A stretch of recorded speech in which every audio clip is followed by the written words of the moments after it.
Okay, my name's Andy Lee Graham, and I'm actually writing a book called The Philosophy of, and it's got different topics. And a philosophy is the idea of we're searching for truth. Okay, and it's a clear and sustained effort to think clearly.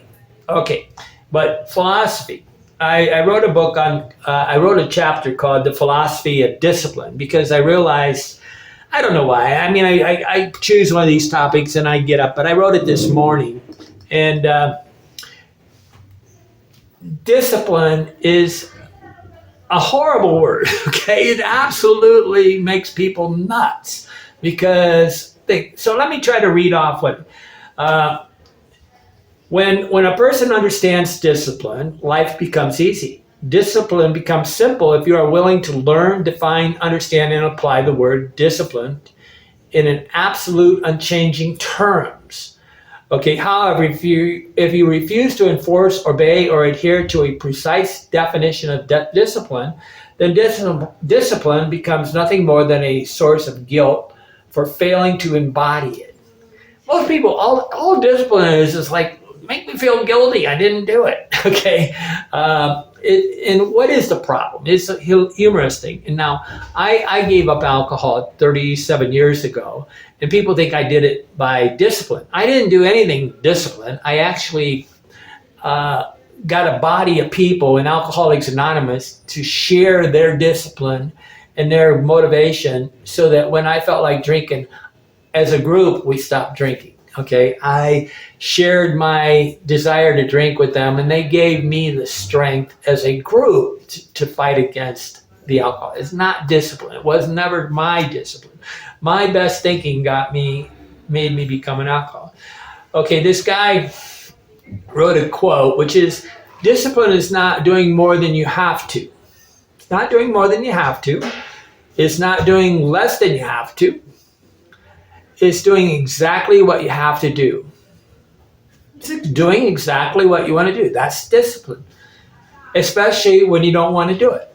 Okay, now, I think where this man lost it is when you don't want to do it. Okay, if you want to be disciplined, it's really easy. All you got to do is define something and do it. And I'm going to give some examples here shortly, and so stick with me. I'm going to say, I don't always want to make my bed, even though I like how the room feels when I make the bed. I'm not going to make the bed all the time. And there's a big, military guy where he gives a speech about it. Make your bed. Well, to me, this is kind of stupid. The more I think about it, this is just really idiocy. Okay, but he's got some good points in there. I sometimes eat cheese, even though milk products may be harmful to my health. Exactly. Discipline is doing exactly what you have to do. Always, no excuses, no exceptions. That is discipline. It's doing, in that quote by that one man, he said, discipline is doing exactly what you have to do.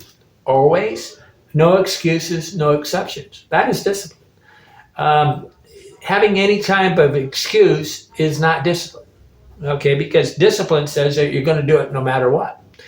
And it's the hard part about the word discipline is people want to say they're disciplined by trying to do something. That's not discipline. That's just trying to do something. Discipline is doing it no matter what. And in that one guy that gives a speech where he's sitting up there and he's talking about making your bed, they're military people. And when you tell these people to climb up the mountain and get killed, they have to go do it. They really are trained to obey no matter what. But that's not the same as having self-discipline. Self-discipline is when you do it because you say you're going to do it. Now, I have this thing here where I explain what an absolute is. Absolutes are unchanging, okay? They have them in ethics. They have a general usage. It's unconditional. It's going to happen no matter what. No excuses. Absolutes are like no exceptions. There's no excuses. You're always going to do it. And that is the essence of how to have discipline, that people don't do it. So what happens? The problem is people lack discipline because their inner self-talk constantly prods and provokes them to do things they honestly don't want to do. You're sitting around talking to yourself all day saying, okay, trying to convince yourself to do something you really don't want to do. This self-talk creates an ongoing, unreasonable dialogue with ourselves. It's like a harsh coach or a relentless drill sergeant.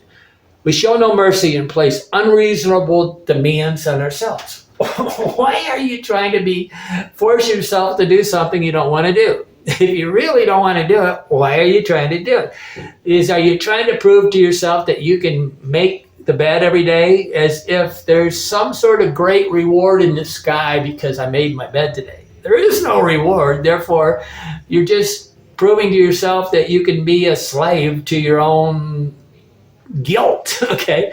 I don't want you to be slaves to your guilt. I want you to have discipline. The solution: define an action you can always achieve. And right there is discipline. You have to first be able to open your mouth and say what you can always achieve. I said always, not sometimes, not maybe. Our goal must be simple. If it takes more than one sentence to define, it's probably unachievable. Disciplined people are capable of knowing what they can do and what they can't do.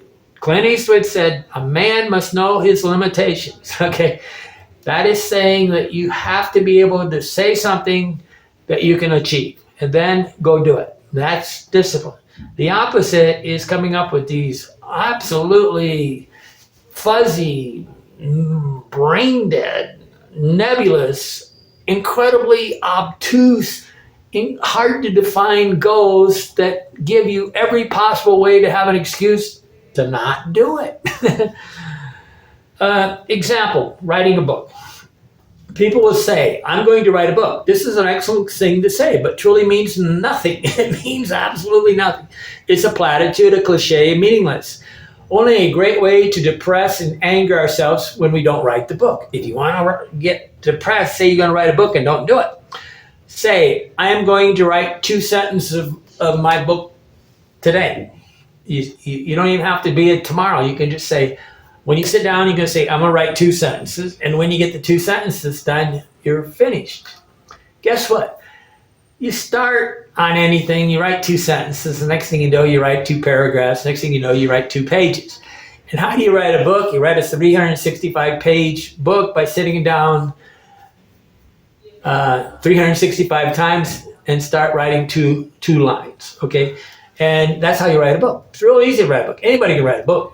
You just got to be able to write and have the time to do it and be wanting to do it. But why would you do it unless you want to do it? So I don't try to write a book, but I'm writing a book because I want to do it. Okay, but exercise is a better one, okay? Most people, I just spent I spent like 6 weeks in this city here in Colombia, where Colombia is spelled with an O, C-O-L-O. It's not you guys. Make sure you spell it right. Colombia. And I went to the gym almost every day of the week, unless, sometimes I took it. But it wasn't about discipline, but I did watch. I like going to the gym, so I go to the gym. I don't go to the gym because I think I need to go to the gym. I go to the gym because I make it fun, okay? I don't try to have discipline on going to the gym. The only goal of going to the gym is to show up. If I show up, I had a good day at going to the gym. But I was watching these girls, and they were all exercising, and they were trying to get big butts. They call them nalgas in Spanish. And I was like amazed because it was like 85% women with one goal, big butts. But then the trainers would come in, and the trainers would give these people the goal of doing. I watched this one girl. They must have told her to do like 20 burpees. Burpees is when you jump down on the floor, then jump back up. Jump down on the floor, jump. She'd do 2, then she'd stop. And then she'd do 2 more, and she'd do stuff. And I go, this trainer had no clue how to create a discipline where this girl could do it. He gave her unachievable goals. Therefore, she didn't have the discipline to do it. And she failed and failed and failed and failed again. And I kept going, guys, man, why don't you just let this girl do 2 of them and say, hey, today we do 2. And when you get really good at doing 2, you do 3. Okay, but it's called what happens in weightlifting. It's really easy. And I went to the gym every day when I was in the United States, and I got up to where I was curling 45 pounds on each arm. And how did I do it? I just go every day and I do 10 pounds. And when I got really, I did it every single time I went to the gym. I do 10 pounds. And after a while, 10 pounds became easy. Then I went to 15 pounds. And but by, I don't know, 20 years of doing it, I worked my way up to 45 pounds. It's called progressive overload, okay? It doesn't mean, so the goal, the discipline part is that I'm going to do a set of 3, and I'm going to do so much. I define what I can easily do. I don't define what I can't do. And that's where everybody gets all screwed up on their discipline thing.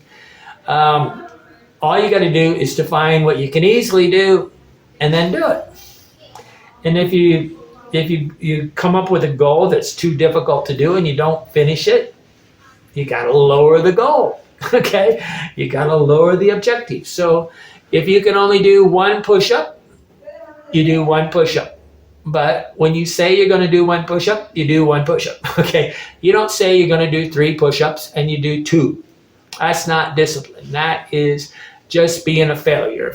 So discipline is just defining what you're going to do and doing it. That's all. And why do people fail? It's because they refuse to know who they are and accept. So, you can make all these possible errors. You can make these really ridiculous amounts of things, like I'm going to run a mile. And you go, why don't you go in there and say, I'm going to run 50 feet, and then you run 100 feet, okay? No, they got to make a goal that's not achievable. And there's some quotes that they want to tell you to plan your, aim for the stars and you're going to land high. That's the worst possible way to do it, because you're going to tell yourself you're undisciplined, and all you're going to do is be angry at yourself for not having any discipline.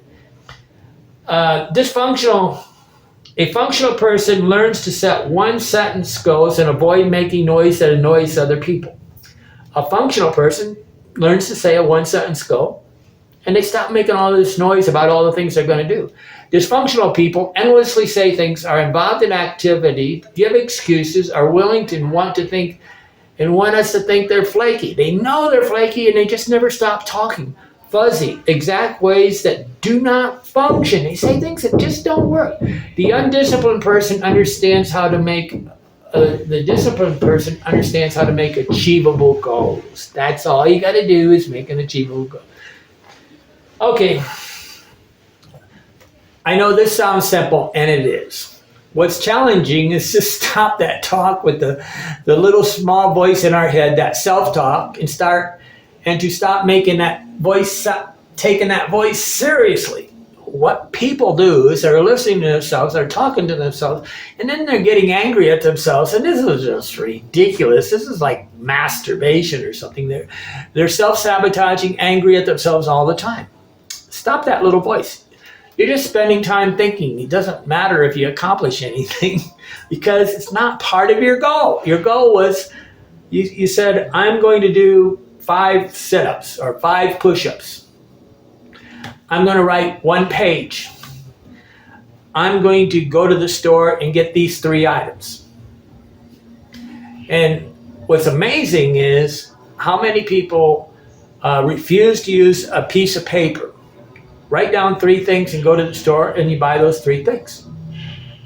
And then they get mad at themselves because they didn't have the discipline to remember something that a piece of paper would have never forgot. I have no clue. It makes absolutely no sense why people won't write down what they're going to go do and go do it. Other than they like the chaos of being angry at themselves. And some people just love to fuck up. Okay, they are the best possible space if they know that they're a loser. And people want to be a loser. Just trust me. They won't. You can tell them to write it down and they refuse to write it down. No, I am not going to make my bed as a form of discipline. I don't make myself do things just to prove I can. I don't play unreasonable games with myself. Bosses often give unreasonable requests to their workers, and this is why the employees revolt. They revolt because you should always give a worker something they can achieve. And if you suddenly, while goal setting the thing, you realize that they can't do it, you make the goal smaller. And of course, if they never get the goal and they constantly sabotage the goal, you fire them, okay? And this is where I don't understand employers. Employers have one goal, they bought your time. Employees should recognize that the person paid for their time, and he or she gets to tell you what to do in that time period. And if you want to sabotage it, like a small little boy or a small little girl or a bad student or a sinner or something like that, you fire them, because they have to learn their lesson that you rented your time, and that the boss does have the right to control your time. That's why they're bosses. But a person that thinks that he or she should tell the boss how to do the job doesn't understand anything about discipline. They don't understand about leadership. They don't understand anything. But discipline is easy. But I dream of a world free of white lies. Why do I say that? The biggest lie you're ever going to make is to yourself. We constantly lie to ourselves. And if you can get to the point where you can keep your mouth closed and not talk until you say something that you're actually going to do, and there's a correlation between what you say and what you do, you're going to start the mastery of life, okay? And people always want to say they have self-discipline when they don't. They're just one temptation after another. Discipline is real easy. You say what you're going to do and you go do it. And you don't, but the discipline to not say something and keep that voice quiet and stop annoying everybody around you by talking noise. See, the dysfunctional part here, dysfunctional people say all these millions of things they got to do, and they got all these problems, they got all these situations, and they're addicted to the chaos. A functional person just says, well, I'm going to go to the store and I'm going to go buy some broccoli and I'll be back. And they don't say, I'll be back in 2 hours. They say, I'll be back when I get back. They learn that there's things that are uncontrollable, like exactly when they're going to get back. Like people say, I'm going to call you in 10 minutes, and then they don't call me back. They say that I'll call you later, and they don't call me back. This is a dysfunctional person. This is the way dysfunctional people talk. They always say something that they're not going to do. A functional person says things they're going to do. But you got to get to the point where you realize that discipline means I'm only going to say things I'm absolutely going to do. But if you're going to be disciplined at any long-term project, you got to chunk it down to a point of something that you can do in one sentence, and you can accomplish today. And if you put together enough one-sentence things, you can actually write a book. Okay, so it's the accumulation of a lot of one-sentence goals that creates a bigger goal. The world is easy, life is simple, and you're going to be very happy with yourself if you always say what you're going to do and do it. I'm Andy Lee Graham. How did I do 114 countries? Yeah, one country at a time. Okay, not trying to do 100 countries. I tried to do the next country. Okay, I'm Andy Lee Graham, and life is simple. And people that are angry at themselves all day because they do it and they have low self-esteem is because it's a never-ending level of not taking their goals and their missions and their things and make them into one sentences, and then having the discipline to say, I'm always going to do that one sentence. But you can accomplish anything, and after a while, you get very good at doing this. I'm Andy Lee Graham. Life is good. Become a Patreon if you like to discuss this kind of stuff.